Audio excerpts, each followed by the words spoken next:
اب آج کا میرا موضوع ہے شہادت علی رضی اللہ تعالیٰ عنہ۔ اصل میں حضرت علی رضی اللہ تعالیٰ عنہ کی شہادت بھی اسی الفتنۃ الکبریٰ کا تسلسل ہے، وہ جو عبداللہ ابن سبا کا پیدا کردہ عظیم ترین فتنہ تھا، اسی کا ایک نتیجہ حضرت علی کی شہادت بھی ہے، لیکن وہ بات ذرا تفصیل سے سمجھنی ہوگی۔ اور اس کے لیے میں ممنون احسان ہوں، حال ہی میں ایک کتاب چھپی ہے، ڈاکٹر سید رضوان علی ندوی، وہ محقق ہیں تاریخ کے، انہوں نے بڑی تاریخی تحقیق کے بعد جو باتیں بیان کی ہیں وہ میں آپ کے سامنے رکھ رہا ہوں۔ عرب میں جنوب مغرب کی کونے میں جہاں یہ یمن بھی آباد ہے، اس کے اوپر نجران ہے، اسی علاقے میں یمامہ کا علاقہ کہلاتا ہے۔ یہاں ایک قبیلہ آباد تھا بنو تمیم۔ یہ جو لوگ تھے بڑے کرخت مزاج، جنگجو، اکھڑ، ضدی، اور جس بات کو ایک دفعہ مان لے اس پر اڑ جانے والے اور مر مٹنے والے۔ یہیں سے فتنہ پہلا اٹھا تھا، سب سے بڑا جو نئے جھوٹے نبی کھڑے ہوئے تھے ان میں سب سے بڑا تو مسیلمہ کذاب تھا، یہی تو علاقہ تھا۔ اور اس کے خلاف اس فتنے کی سرکوبی میں کتنے صحابہ، 1200 صحابہ ایک جنگ کے اندر شہید ہوئے، جن میں 500 جو ہیں وہ حفاظ تھے رضی اللہ تعالیٰ عنہ اجمعین۔ تو یہ لوگ جو یہ تھے بڑے زوردار تھے۔ اس قبیلے کے بارے میں حضرت عمر رضی اللہ تعالیٰ عنہ نے ایک بڑی عجیب حکمت عملی اختیار کی۔ ان کو وہاں سے اکھاڑ کر اور ایران کی سرحدوں پر آباد کر دیا، اب جہاں پر جہاد ہو رہا تھا، تاکہ ان کے اندر جو یہ جنگجوئی ہے یہ اب اس مقصد کے لیے استعمال ہو، اب وہ دارالاسلام کی توسیع کے مقصد کے لیے استعمال ہو، اور وہ ہوئی۔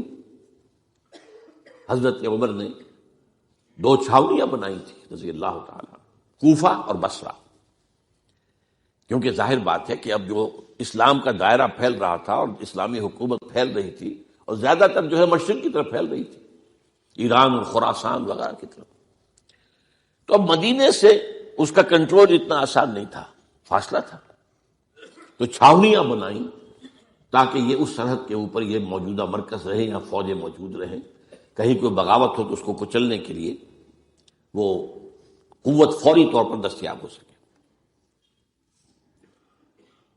یہ لوگ ہیں کہ جو عبداللہ ابن سبا کی فتنے سے سب سے زیادہ متاثر ہوتے، ان کی مزاج میں وہ کجی تو تھی نا۔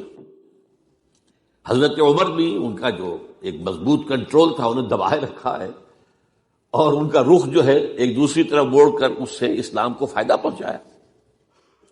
لیکن اس کے بعد جب فتنہ جو آیا یہ عبداللہ ابن سبا، تو سب سے بڑھ کر یہی لوگ اس کے ماننے والے، اور انہی میں سے وہ لوگ تھے جنہوں نے جانیں بھی دے دی ہیں، جنہیں حضرت علی نے زندہ جلایا ہے، اس لیے کہ وہ کہتے تھے کہ علی خدا ہے۔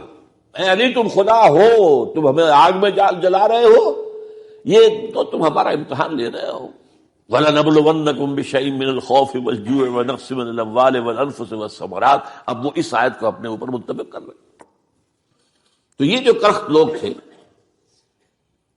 انہوں نے در حقیقت جو ہے عبداللہ ابن سبا کے کردار میں سب سے بڑا رول پلے کیا، اور انہی کے ہاتھوں حضرت عثمان شہید ہوئے رضی اللہ تعالی۔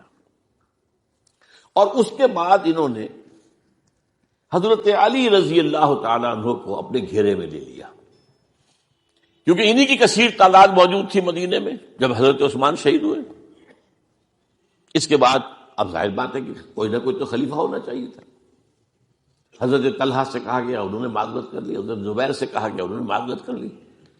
اب ظاہر بات ہے کہ حضرت علی آخر امت کو چھوڑا تو نہیں جا سکتا تھا بغیر امام کے، انہوں نے قبول کر لی، اگرچہ حضرت حسن روکتے رہے کہ ابا جان یہ ان لوگوں کی بیعت جو ہے آپ قبول نہ کیجیے۔ حضرت حسن تو ان میں سے ہیں جو حضرت عثمان کے دروازے پر کھڑے تھے پہرے دار کی حیثیت سے، حسن اور حسین رضی اللہ تعالیٰ عنہ، انہیں تو معلوم تھا فتنہ جو کون لوگ ہیں۔ اس کے بعد حضرت علی رضی اللہ تعالیٰ عنہ نے اسی حکمت سے، جس حکمت کے تحت حضرت عمر نے یہ چھاونیاں آباد کی تھیں، دارالخلافہ بھی مدینے سے کوفہ منتقل کر دیا، تاکہ پورے عالم اسلام کو کنٹرول کیا جا سکے اس مرکز کے ساتھ۔ اس کا نتیجہ یہ نکلا کہ اب گویا کہ حضرت علی کے گرد ان لوگوں کا گھیراؤ مکمل، کوفے میں یہی تو آباد تھے، کوفی یہی تو تھے، حضرت عمر نے انہیں لا کے یہاں آباد کیا تھا۔ جب حضرت علی نے کوفے کو اپنا دارالخلافہ قرار دیا تو گویا کہ ان کا پھر عمل دخل بہت بڑھ گیا۔ ایک طریقے سے یوں کہا جا سکتا ہے کہ انہوں نے اب حضرت علی رضی اللہ تعالیٰ عنہ کو اپنے محاصرے میں لے لیا۔ چنانچہ جنگ جمل کے موقع پر یہ ہوا ہے کہ صلح ہو گئی تھی، حضرت عائشہ رضی اللہ تعالیٰ عنہ کے جو نمائندے تھے اور ادھر سے حضرت علی، صلح ہو گئی تھی، طے ہو گیا تھا کہ ہاں قاتلین عثمان کو جو ہے اس کو سزا دی جائے گی، قصاص لیا جائے گا حضرت عثمان کی قتل کا۔ لیکن ان لوگوں نے 10,000 آدمی کھڑے ہو گئے کوفے کے اندر، ہم سب قاتل ہیں عثمان کے، لوگ قصاص ہم سے اگر لے سکتے ہو، جس کے نتیجے میں اور انہوں نے جنگ شروع کر دی۔ اور جب جنگ شروع ہو جائے تو پھر اس کے بعد تو کوئی نہیں دیکھ سکتا کیوں شروع ہوئی، کیسے شروع ہوئی، کس نے شروع کی۔ اب تو یا مارو یا مرو، دو ہی باتیں ہوتی۔ 10,000 مسلمان ایک رات میں شہید ہوئے جنگ جمل میں۔ اب اس کے بعد حضرت علی رضی اللہ تعالیٰ عنہ کی خلافت جو ہے حضرت امیر معاویہ نے ماننے سے انکار کر دیا۔ جب تک قاتلین عثمان کو سزا نہیں دیتے ہم بیعت نہیں کریں گے۔ یہ نہیں کہ دعویٰ کیا ہو کہ میں خلافت کا حقدار ہوں، یہ نہیں، لیکن یہ کہ آپ کو ان کو سزا دینی چاہیے۔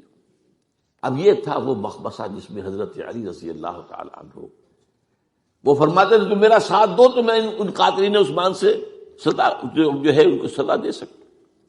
ادھر انہیں پتا تھا کہ میں سرنڈر کرتا ہوں تو مجھے علی تک تو پہنچنے کوئی نہیں دے گا، راستے میں ختم کر دیں گے رضی اللہ تعالیٰ عنہ۔ تو یہ پیچ تھا ایک جو ایسا پڑا ہے۔ اب اس میں جب حضرت معاویہ اور حضرت علی کے مابین فیصلہ کن جنگ ہوئی، جنگ صفین جسے کہتے ہیں، جس میں 70,000 مسلمان ایک دوسرے کی تلواروں، تیروں، نیزوں سے قتل ہوئے۔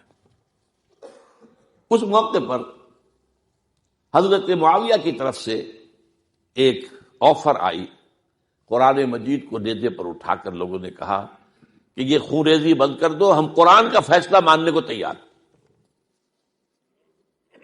حضرت علی دیکھ رہے تھے کہ یہ اصل میں میری فتح کو شکست سے بدلنے کا پروگرام ہے، تقریباً فتح میری ہو چکی ہے، لیکن یہ جو طبقہ تھا یہ ان کا نہیں، بڑی ٹھیک بات کہہ رہے ہیں، وہ مانیے ان کی بات، جنگ بند کی۔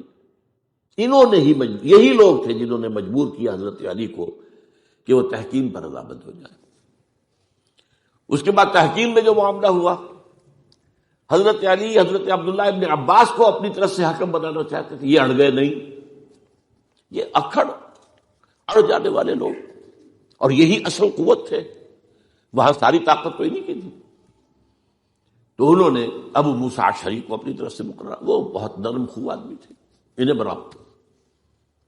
بہرحال جو بھی بات طے ہوئی، اب تاریخ کی روایتوں میں اختلاف ہو سکتا ہے، کہا یہ جاتا ہے کہ طے تو یہ ہوا تھا حکمین کے مابین، ادھر سے ابو موسیٰ اشعری، ادھر سے عمرو بن العاص رضی اللہ تعالی عنہما، کہ آپ اپنے جو کلائنٹ ہیں حضرت علی، آپ انہیں معزول کر دیجئے، میں معاویہ کو معزول کر دیتا ہوں، پھر جو ہے مسلمان فیصلہ کر لیں کسی اور کی عبادت۔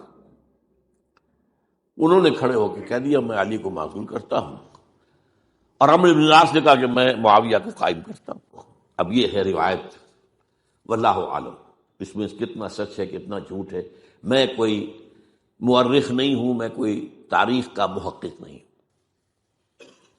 اس کے بعد جو ہے اب یہ لوگ انہوں نے کہا کہ مانیے تحکیم کو، اور جب انہوں نے حضرت علی نے اس تحکیم کے فیصلے کو ماننے سے انکار کیا تو باغی ہو گئے، حضرت علی کو کافر قرار دیا، اور جا کر ایک جگہ پر حرورہ ایک جگہ تھی وہاں پر جا کے جمع ہو گئے، جتھا بندی کی، بہت بڑی طاقت پر وہاں کر انہوں نے طے کیا کہ علی بھی کافر ہو گیا، معاویہ بھی کافر ہو گیا، عمرو بن العاص بھی کافر ہو گئے، سب کافر۔ حضرت علی کی طرف سے ایک گئے سفیر ان سے بات کرنے کے لیے، تو انہوں نے کہا تم ہی نے تو کہا تھا کہ تحکیم کو تسلیم کرو، کہ ہاں ہم نے گناہ کیا تھا، کفر کیا تھا، ہم توبہ کی ہم نے. اگر علی بھی مان لے کہ میں نے مان کر کفر کیا تھا اب میں توبہ کرتا ہوں تو ہم ان کی بات مان لیں گے. اب حضرت علی اس طرح کا جھوٹ کیسے بولتے؟ انہوں نے تو کوئی کفر نہیں کیا تھا. بہرحال انہوں نے پھر بھی نرمی برتی کہ دیکھو اگر تم کوئی خونریزی نہیں کرو گے، فساد نہیں مچاؤ گے تو میں تمہیں کچھ نہیں کہوں گا.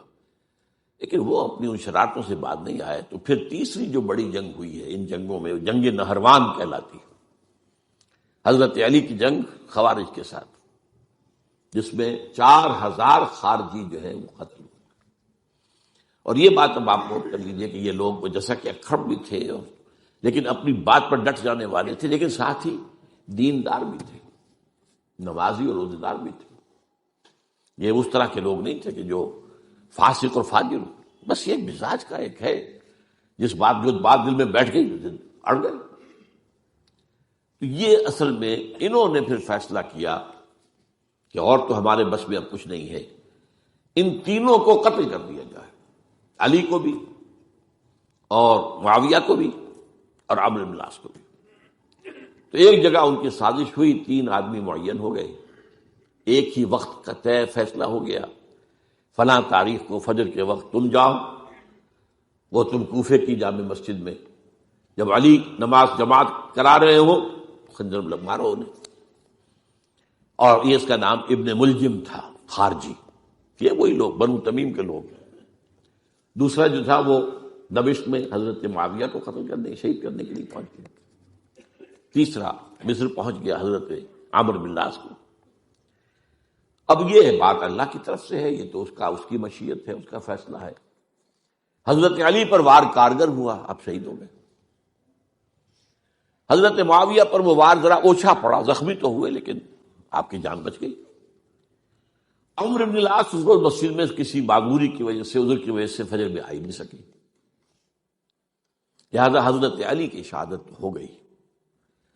اب یہ ہے اصل پس منظر، کن لوگوں نے کیا شہید، اصل میں وہ سمجھ لینے کی بات ہے. یہ خوارج نے شہید کیا، لیکن خوارج کا فتنہ سمائی فتنے ہی کا آف شوٹ ہے، اسی کے ذیل میں ہے، اسی کی ایک شاخ ہے، اسی کا ایک نتیجہ ہے. یہ خوارج جو ہے بعد میں بھی ان کی مسلسل جو ہے وہ جنگیں رہی ہیں. بہرحال اس صورتحال کو یہ سمجھ لیجئے کہ یہ خلفائے ثلاثہ رضی اللہ تعالی عنہ، حضرت عمر شہید، عثمان شہید، علی شہید. عجیب بات ہے کہ تینوں کا نام عین سے شروع ہوتا ہے، عمر عین سے، عثمان عین سے، علی عین سے. تینوں شہید ہوئے ہیں. لیکن یہ کہ یہ ہے تاریخی پس منظر.